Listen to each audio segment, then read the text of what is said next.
100% I'm a feminist. I absolutely think I am a feminist. I'm a feminist, definitely.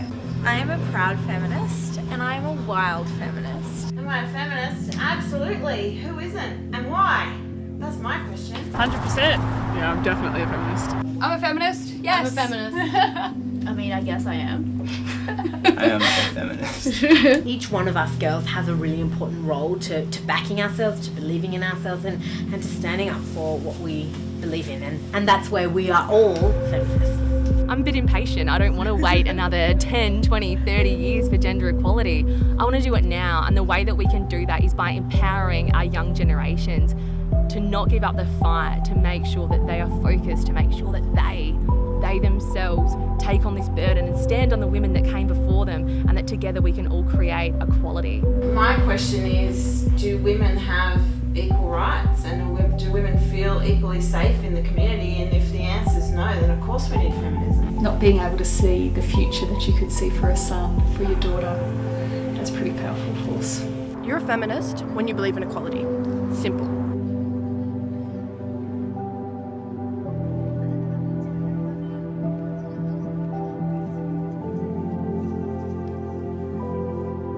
We're still under 25% of women in partnership roles. That's still not anywhere near good enough.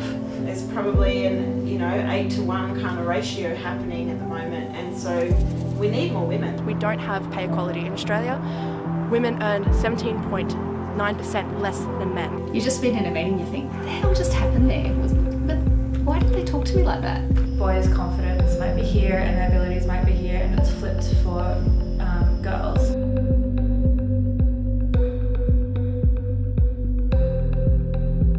As a wintertime trial series, it's just a sort of ongoing competition between all the ACT rowing clubs.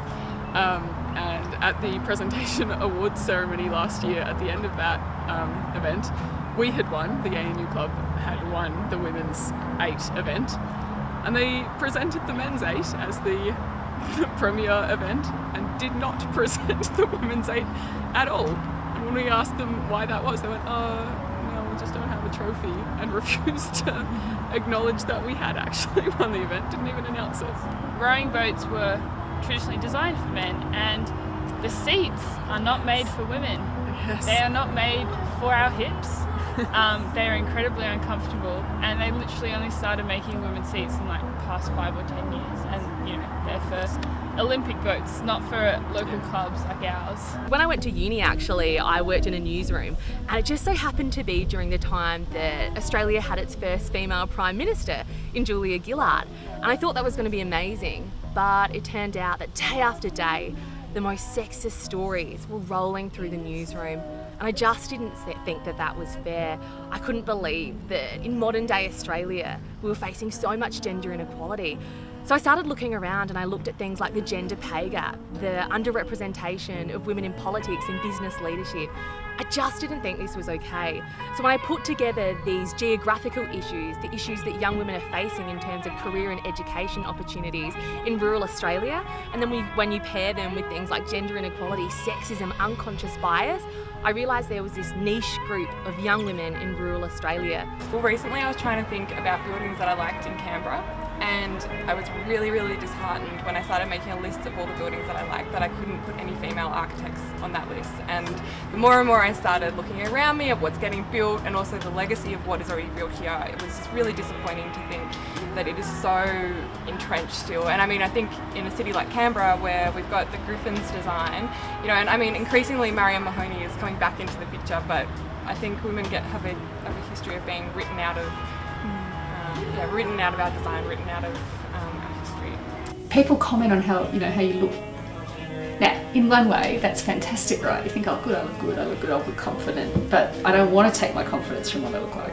I remember there was this one girl, like she was like crushing it, she was doing so well, and then one time she came into a drum lesson, she's like, hey, I'm not gonna do drums next time, and I'm like, oh, why's that? And she said, some guy came up to me at school and told me that girls don't play drums. But I want to get confidence because I made a contribution to an intellectual debate, or a contribution to, the thinking or the new idea or the whatever, not because I had a pretty dress on while I had that idea. The advice I would give to young women entering comedy is just do it. Put your stuff out there. Do not judge yourself. don't listen to the negative comments of particularly male comics. We were very lucky early on in our comedy career to be mentored by Tim Ferguson, one of the greats. And he said, and I don't know whether you can put this on the video, but he said to us, don't listen to male comics because they'll either want to sleep with you or kill you. And he said, so if they're negative about your work and try and cut you down, they've got a different agenda, which was really helpful for us because up until that point we just kind of believed in the good in everyone and just wanted to listen to what everyone had to say. So if there are young women out there wanting to get into comedy, I'd say do it. We need more of you. We need more women in comedy, and we need more women in comedy who feel brave enough and supported enough and valued enough to stay there, because it's tough. It is tough. I grew up in a little small town called Blythe in country South Australia, but when I was 15 I went away to boarding school, and it was there that I realised that there were some real imbalances between the country and the city in Australia, and I just didn't think it was fair.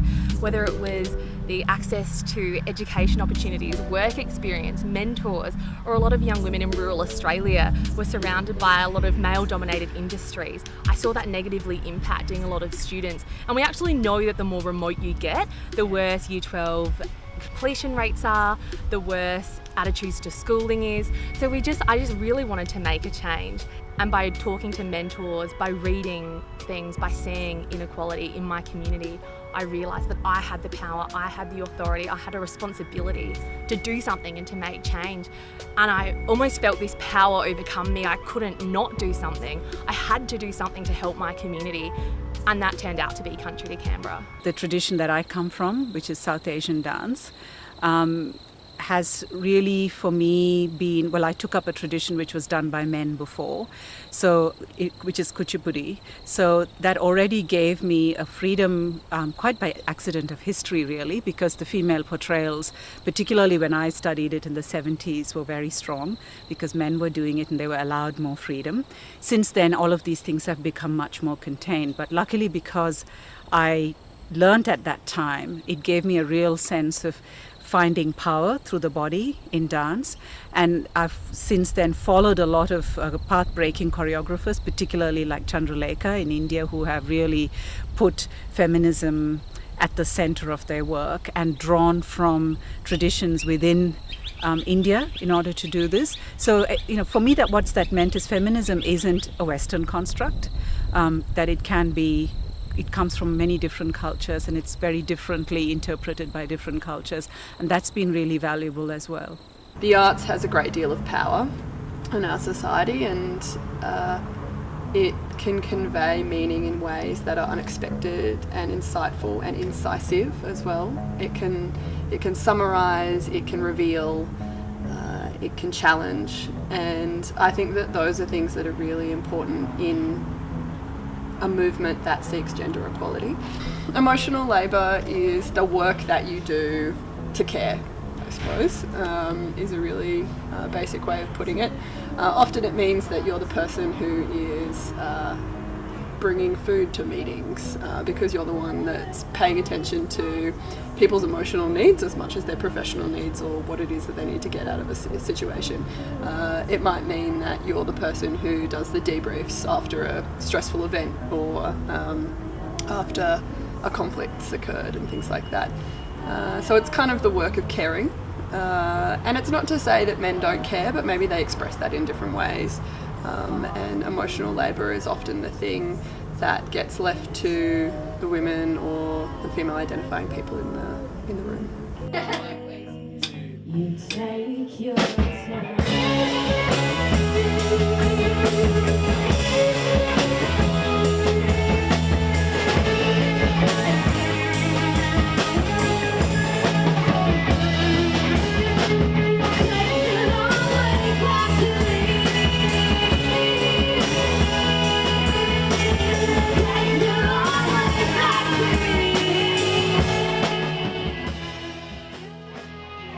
And you're always listening to music and you think you're really shit at playing music but you still really want to do it, there is a reason. Yeah.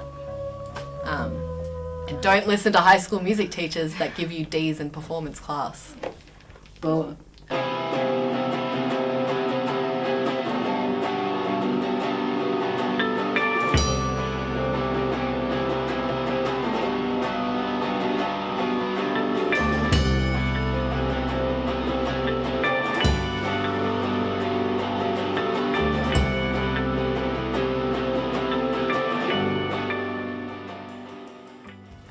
I think feminism means the world to me, but I think it's very important to make the distinction between that it's intersectional feminism, because a lot of mainstream feminism is catered towards white, cis-het, able-bodied people, and it leaves out a massive chunk of the population that need feminism, and it's just like inaccurate and not constructive at all. So I'd say, yeah, intersectional feminism means a lot to me. Girls Rock Canberra, the values that are shared with the other Girls Rock camps around the world is encouraging the youth who attend our programs to take pride in their abilities, confident in themselves and their abilities, to not worry about making mistakes, to not worry about taking up space, to be able to take up space, I think is a really big thing too. Just being very unabashedly yourself and being present and being in front of people saying, this is me, I'm here, I exist. I have things that I need to do and I'm going to do them. By being ourselves and doing what we want to do regardless of who we are. That's why I think Girls Rock Camp is really great in the sense of it's trying to close that gap on sort of confidence and abilities. There's an upside to that we get to represent women in music. Yeah. Women in rock music specifically. I apparently am a social entrepreneur, but really I run a social enterprise business with my family that's called Gigi's Flowers. We're a social enterprise florist that provides meaningful employment for people with special needs. Wow, the journey of Young Australian of the Year was exhilarating. It was just so, I honestly didn't even think I would have a chance at winning, let alone be a finalist.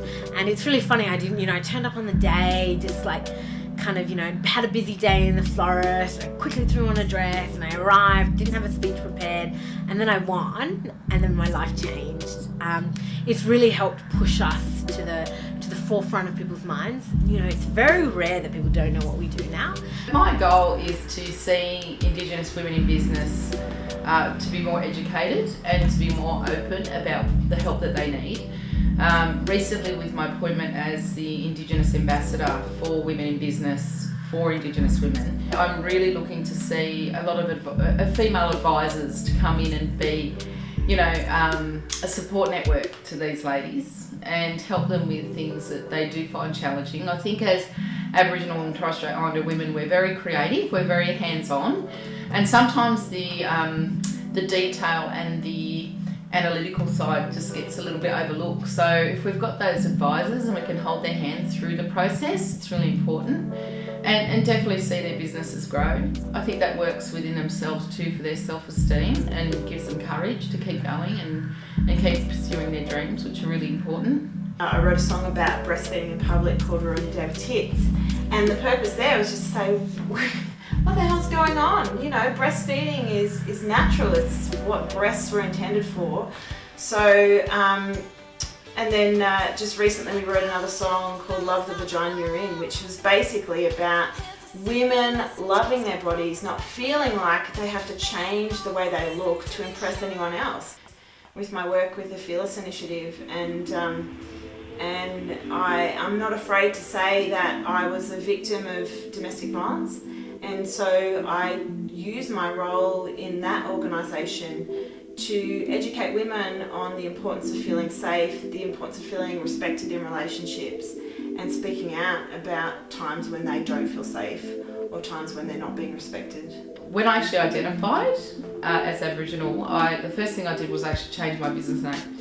So I searched for a name that actually had a lot of meaning to me, and one of the names that sort of came to the forefront was Dulkara, because Dulkara means rainbow in Aboriginal. It also sort of had elements of like the different blends that we have. So we have 16 different blends. So it's all about using all these different things to create these amazing products, and that's what I do. So I freelance hairdressing. I've educated with hairdressing, and I've created my own hair care line called Dulkara Essence of Australia.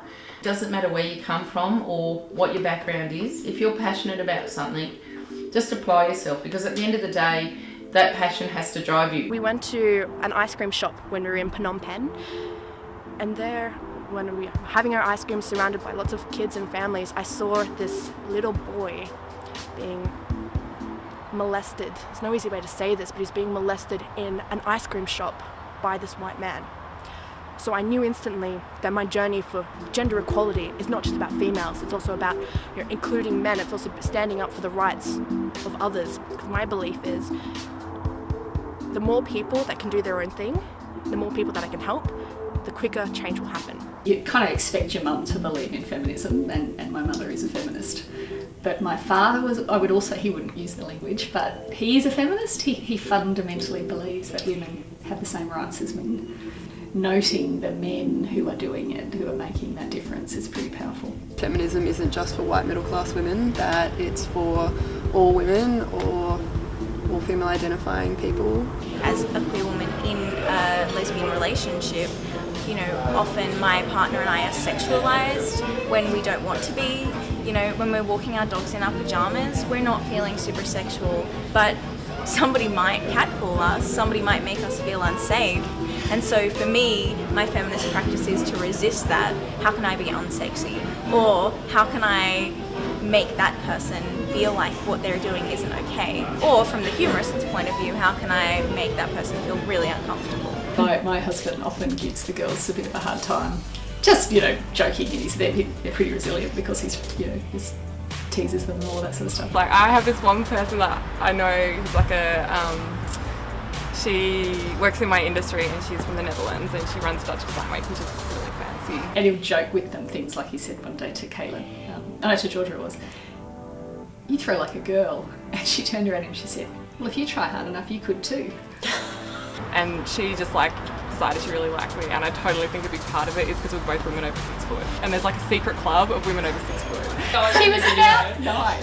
Because your body is like this is a bit of a feminist thing, because I totally think I'm a tall woman, and it's like my body is, you know, like it's emasculating to men. I'm not supposed, you know, I'm a tall woman who says what I want, like says what I think and knows what I want and is ambitious, and that combination of things can sometimes be quite off-putting to people. Be within music. Yeah. Just Like, be be a part of involved it. in some way. Yeah. Yeah. Be involved, be a part of it, get in there and just be your best. 100% would recommend. Join rowing. Put your stuff out there and believe in what you're doing. You'll be so strong, just do it. You're a tiny little speck in the universe, so it's pretty massive to think you're going to make any real change. But I think if every single person, like, within the movement does that, and his president exists and puts themselves forward like that in a small way, then it all adds up. So it's like, I like to think of myself as just kind of a little piece in that big puzzle. I think if I could say one thing, I would probably say Reevaluate your idea of success. Step into the unknown. Believe in your passion and make sure that you say it out loud. Advocate for what you believe in. Because if you don't advocate for yourself, if you don't advocate for your passion, no one else is going to do it for you. You know, ask people like, hey, you want to jam or something like that. Like, even if you're like super shy or whatever. Put yourself out there. You just gotta put yourself out there, and good things happen when you do that. Be that 5-year-old girl who wanted to be an astronaut. Be that 5-year-old girl who wanted to be a scientist. Be that 5-year-old girl who wanted to become Prime Minister of Australia. Be prepared to be uncomfortable. Be prepared to find something new. Just give up on the old stuff and just go in, and there will be something that's really creative and powerful and fertile. you have value no matter what you do or what you don't do. It's really hard, but it is so worth it. You are enough. You're more than enough. You're worth something and that you can make a contribution. Don't think that you're too young ever to start something. Get out there today, speak your ideas, speak them out loud, and you never know what outcome that might bring you. Be brave, make a change, make waves, change society, because you know what? You can do it. And you know how? Because women have been doing it for centuries, and we never, ever give up.